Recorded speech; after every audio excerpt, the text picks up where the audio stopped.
Chinon এখন কাব্যগ্ৰন্থ ৰিপুঞ্জ বৰা আৰু তাৰে মই কবিতা পাঠ কৰিবলৈ লৈছো।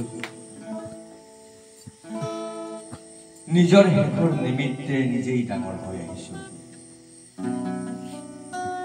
নিজৰ শেষৰ নিমিত্তে নিজেই ডাঙৰ হৈ আহিছো। কেৱল এজন দেৱতাৰে একান্ত উপাসক আছিলো। হে ঈশ্বৰ, মোৰ ক্ৰিকেট বেটত তুমি, মোৰ পৰীক্ষাৰ কলমত তুমি, প্ৰথম পাহ ৰঙা গোলাপ ফুলি উঠোৱাৰ খাতিৰত তুমি, প্ৰতিপল সপোনৰ পাকৰত তুমি, মই নিজেই ডাঙৰ হৈ আহিছো।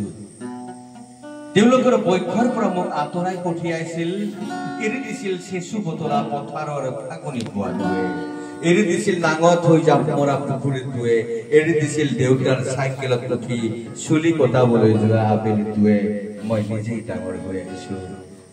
আচলতে এয়া কি? আচলতে এয়া কি? মোৰ যাত্ৰাৰ সামৰ্থ্য কিংবা সময়ৰ ভস্ম?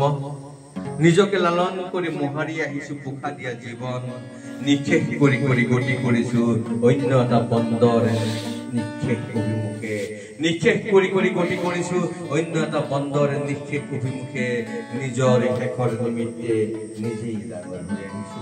এটা বৰ ভাল লগা কবিতা চিননৰ পৰা পাঠ কৰি শুনালো।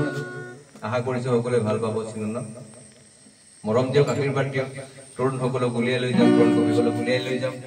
আমিও সেই প্ৰচেষ্টা অব্যাহত ৰাখিছো আৰু আপোনালোকেও সেই প্ৰচেষ্টা সহযোগ হওক যে নতুন কবি আহিলে, নতুন গায়ক আহিলে, নতুন শিল্পী আহিলে, তেওঁলোকক এখন মঞ্চ দিয়ক আৰু তেওঁলোকক প্ৰেৰণা দিয়ক। মোৰ কথা হ'ল প্ৰেৰণা দিয়ক, ৰিপুঞ্জক প্ৰেৰণা দিয়ক চিননৰ জৰিয়তে। ধন্যবাদ।